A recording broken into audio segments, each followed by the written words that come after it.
perkenalkan, saya Akbar Rahman sebagai Engineering Director. Ini ada Reno Dianika sebagai teknolog. Oke, jadi di episode pertama ini kita akan membawakan materi mengenai tips and trick belajar programming. Nah, gimana sih cara belajar programming yang baik dan benar? Nah, kebetulan Reno ini adalah salah satu lulusan internship pairing di batch 1 ya? Iya, betul. Ya, jadi mungkin kita bisa sedikit kulik nih tips and trick dari Reno, dan juga nanti aku juga bisa kasih tips and trick soal belajar programming dari awal kayak gitu. Karena sebenarnya saya juga sebagai intern ya dulu, cuman belum ada internship pairing kayak seperti itu. Oke, mungkin untuk membuka ya, apa sih tips and trick belajar programming yang pertama sekali kita mulai? Kalau dulu aku sih suka dulu sih sama Suka? Ya. Suka dengan programming berarti? Iya, suka dengan programming, suka modding, suka problem solvingnya. Otak-atik komputer, laptop ya? Iya, ada seperti Oke. itu. Oke. Kenapa bisa suka? Kurang tahu juga sih sebenarnya. Cuma dulu kan sebenarnya suka animasi ya. Terus tapi yang beberapa ketika masuk kuliah sebenarnya mau masuk tentang animasi ya. Cuma materi-materi yang dikasih di semester 1 2 itu lebih coding, dan karena itu juga lebih coding itu lebih ke expose juga. Kalau dulu kan sebelum aku milih coding milih animasi kan aku nggak tahu coding itu apa, programming itu apa. Setelah mulai tahu, mulai banyak dipelajari, juga akhirnya suka aja sih Oke. tentang coding. Jadi mulainya dari animasi itu ya. Biasanya kan anak zaman sekarang ini kan mulai dari game ya. Sekarang hype-nya kan YouTuber apa itu dari game. Dulu aku juga dari game sebenarnya. Suka programming. Kenapa? Karena dulu ada game yang dia nggak support bot kayak gitu.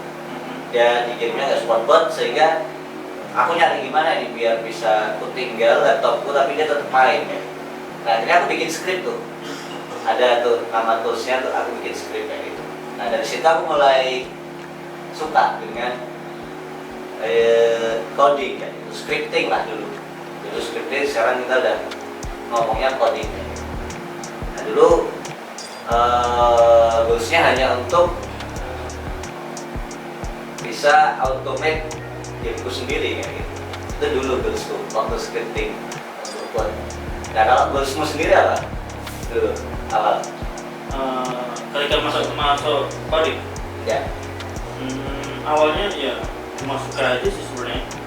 Lama-lamaan mulai dipelajari, ketemu tentang mempelajari tentang ada AI, mulai ya suka mempelajari itu.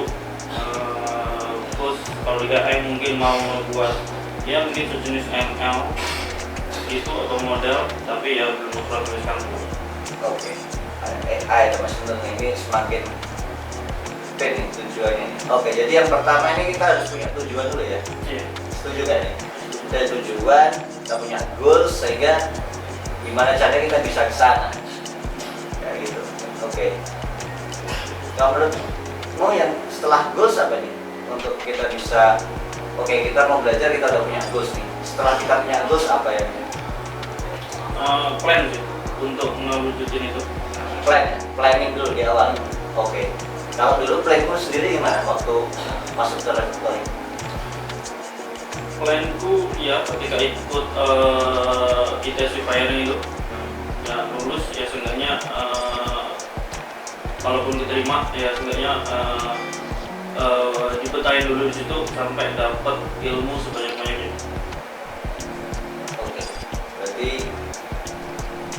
mencari ilmu sebanyak-banyaknya ketika di internship pairing. Oke. Di internship pairing ngapain aja sih dulu waktu di jurusan?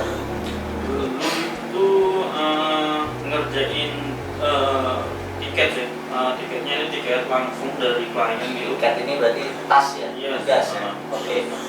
Langsung dari klien gitu, lalu ada Langsung dari klien, bentar. Betul, langsung dari klien berarti.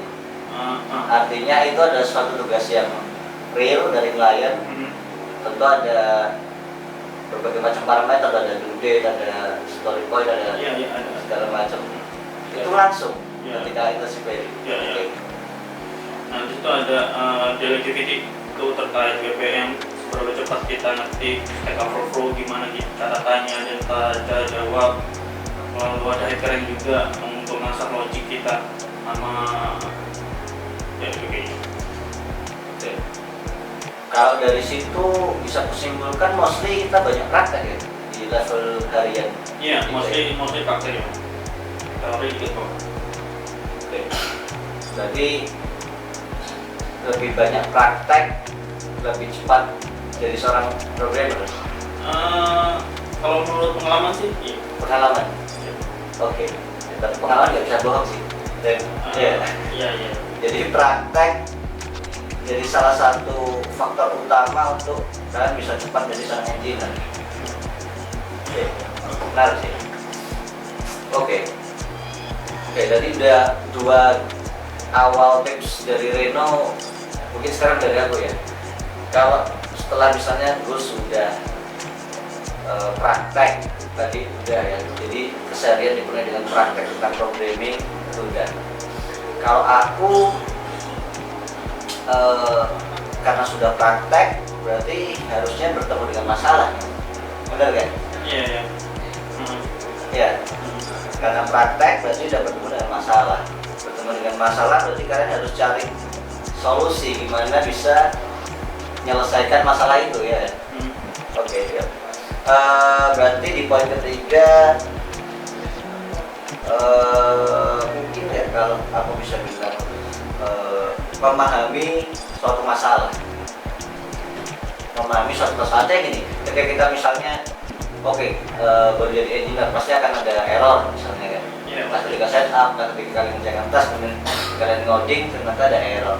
Nah kalian berarti harus bisa memahami masalah itu. Di luar, tentu kita punya banyak resource ya di sekarang ini ya, tentu ada Stack Overflow, tentu ada official documentation, ada forum-forum yang bisa kita belajar untuk memahami masalah. Cuman gimana sih cara untuk kita bisa memahami masalah menurut? Apa kita bisa langsung misalnya aku kena error A nih, langsung aku bisa googling misalnya cara menyelesaikan error A kayak gitu. Ada nggak tips untuk misalnya itu berarti kan keyword googling ya? Nah gimana tuh caranya? Menurutku lebih ke sebabnya dulu sama. Kan ada error kan pasti ada sebabnya ya. Sebab akibatnya kan error. Ya menurutku dicari sebabnya dulu apa sih.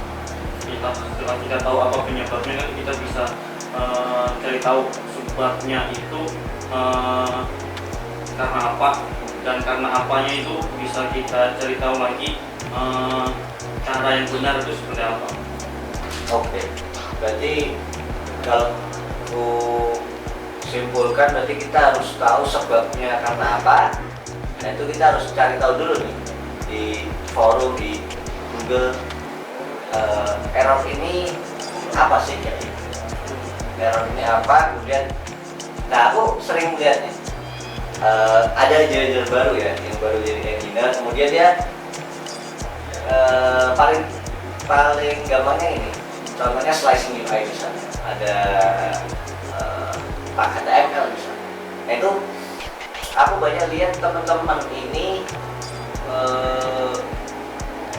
copy paste dari resource Google di luar sana ya.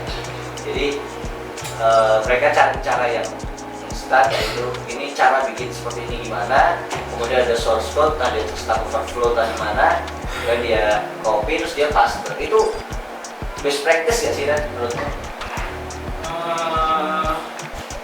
Kurang sih.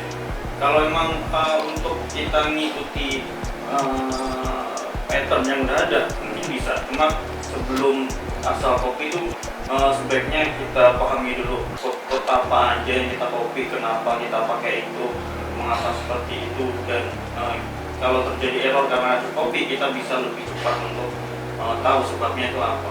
Oke, berarti kita harus udah beli kompas dong kalau gitu. Kita harus tahu dulu nih, paham. Ya lebih baik itu. Atau kita oke ini ada solusinya tapi kita ketik manual gitu di editor kayak gitu. Kalau untuk permulaan itu lebih baik karena kan kita bisa lebih cepat mengenal code atau sintak ketika awal-awal belajar. Berarti untuk teman-teman yang baru belajar ya, ini tips and trick nih. Jangan sering-sering kopas ya. Jadi kalau kalian nemu jawabannya misalnya apa ya, kalian coba pahami errornya apa dan jangan langsung dikopas, tapi kalian pahami kemudian kalian sebisa mungkin tulis di editor kalian. Jadi kita nggak asal kopas, tapi kita tahu juga ini permasalahannya di mana. Oke, itu poin ketiga tadi. Nah, kalau di IP ini kan banyak banget nih engineer yang ada di refaktor ini. Gimana sih kalau waktu dulu di IP ketemu masalah yang susah banget? Pernah nggak? Pernah. Nah itu solusi dari yang kamu lakukan waktu itu gimana tadi? Ya itu terkait apa penyebabnya kan. Biasanya kan code itu pakai routing. Artinya code kan biasanya jalan dari atas ke bawah. Tinggal aku debug aja di bagian mana error itu terjadi.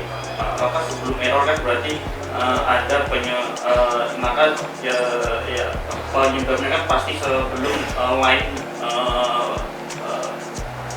error itu terjadi. Pas sebelum error itu aku cari-cari tahu, aku debug apa kemungkinan membuatnya error itu terjadi.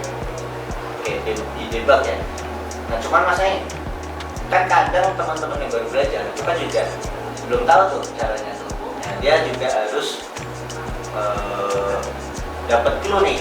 Nah kalau dulu di IP biasa ada nggak teman dari engineer atau apa sempat nanya mungkin atau karena udah lama googling nggak selesai ya nemu jawabannya, pernah nggak nanya ke teman engineer dari faktor itu? Ya pernah. Atau pairnya lah, pairnya. Ya, pernah. Kalau emang dulu udah kepepet banget cari-cari nggak nemu ide apa yang dimaksud itu atau enggak sudut pandang kita memandang error itu kurang luas, itu biasanya aku tanya juga ke engineer lain tentang apakah mereka pernah mengalami hal seperti itu. Pernah mengalami berarti yang menjawab experience ya. Pernah menghadapi masalah yang sama atau enggak, kemudian gimana cara resolve-nya. Berarti kalau seperti itu poin keempat kita untuk biar segera bisa, kalau memang itu nggak ada di forum Google, berarti kita harus tanya ke orang yang lebih berpengalaman. Iya. Benar ya? Iya. Itu juga lebih cepat. Untuk lebih cepat kita belajar ya. Oke.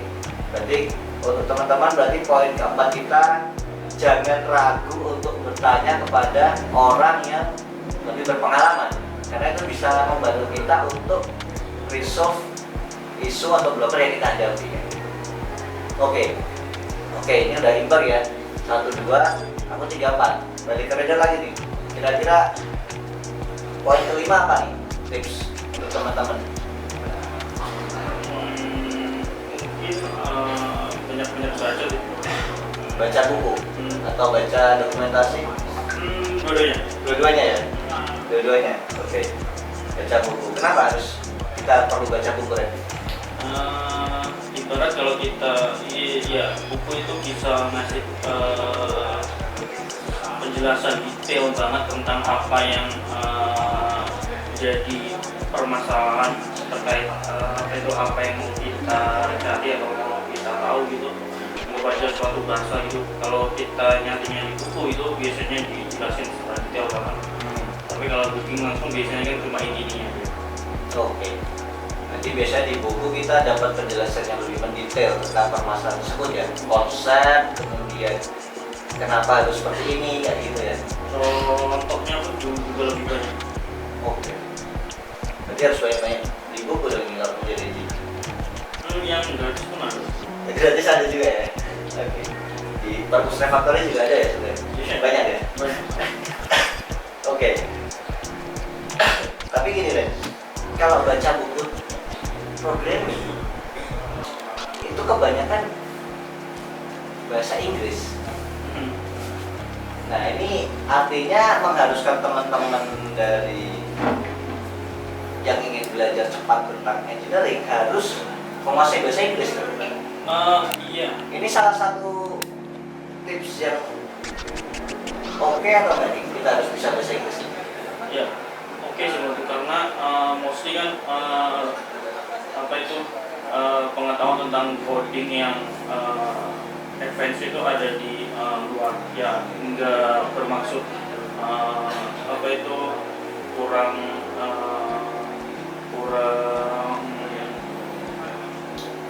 menyukai yang bahasa Indonesia, cuma kan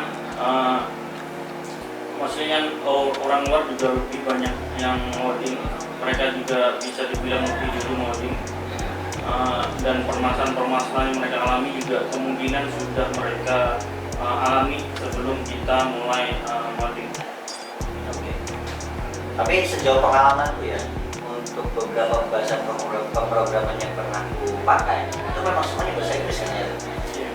Mungkin ada ya semacam kita yang punya sintaktik sugar lah ya, jadi singkat-singkat, misalnya function jadi fun kayak gitu ya kan, error jadi err kayak gitu. Nah itu sebenarnya semuanya bahasa Inggris, cuman tinggal kita memahami soal sintaktik sugarnya aja kan. Jadi menurut kita berdua, ya aku juga setuju sebenarnya kalau bahasa Inggris ini sangat penting ya untuk dikuasai. Jadi sebelum kita bisa baca dokumentasi, baca Stack Overflow, forum apapun di luar sana, itu kita harus bisa dulu bahasa Inggris, baik reading, listening maupun speaking ya. Karena kalau kita bekerja untuk luar misalnya Singapura, misalnya US, itu kan kita harus juga bisa berkomunikasi dengan bahasa Inggris tentunya, benar kan? Oke. Bahasa tadi rajin membaca bahasa Inggris. Nah, aku sempat tadi nyinggung official documentation dan forum. Nah, menurutmu lebih penting mana nih? Official documentation atau forum dulu? Official documentation dulu. Official documentation dulu. Kenapa? Ya, itu seperti kita ngebaca mekanismenya dulu. Kayak kita mau kita mau mencoba alat baru kan biasanya kita pelajari dulu itu alat apa gitu sebelum nantinya semua kita setelah kita coba kita pelajari suatu alat yang menurut kita baru itu kita kedapat masalah, nah biasanya kan kita akan langsung tanya. Oke.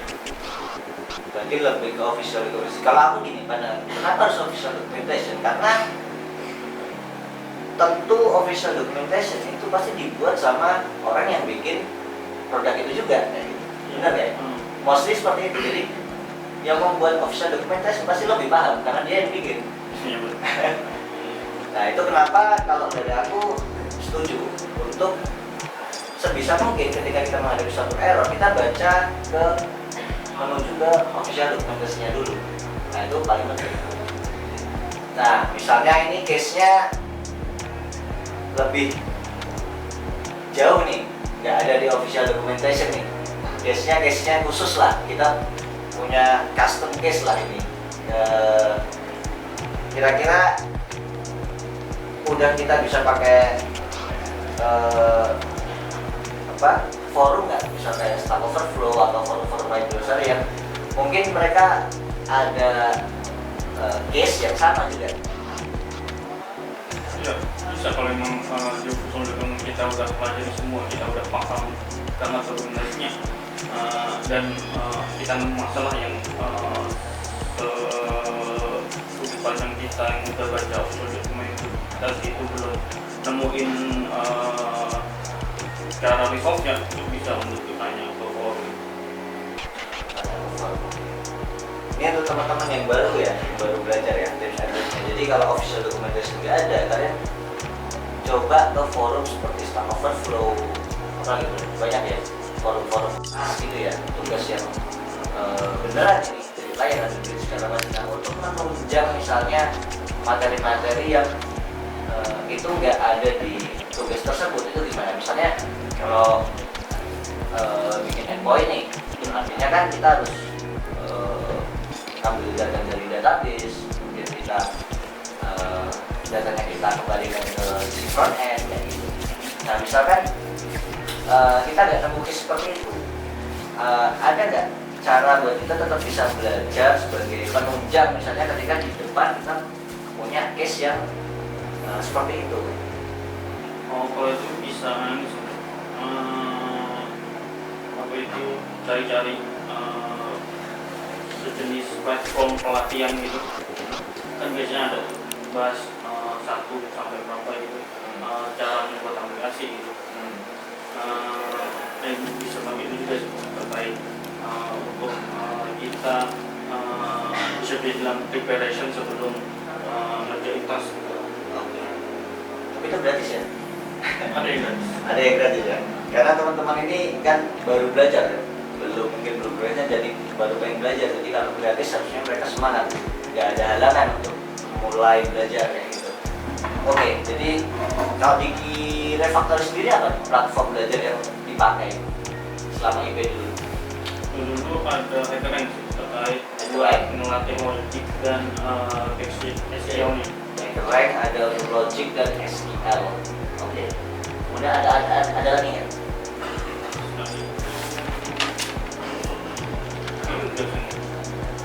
Untuk bahasa Inggris mungkin Kalau bahasa Inggris sendiri ada Duolingo sih. Duolingo. Itu apa tuh?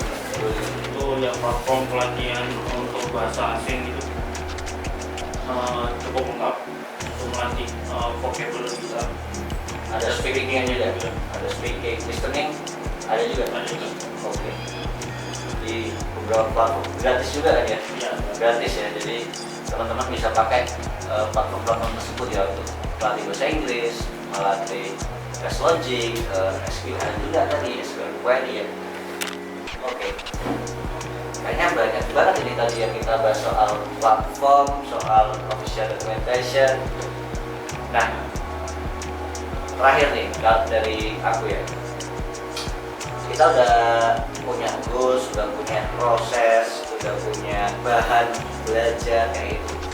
Kalau dari aku yang sering gue hadapi ya, jadi sekarang ini banyak teman-teman yang dalam tanda kutip mudah menyerah.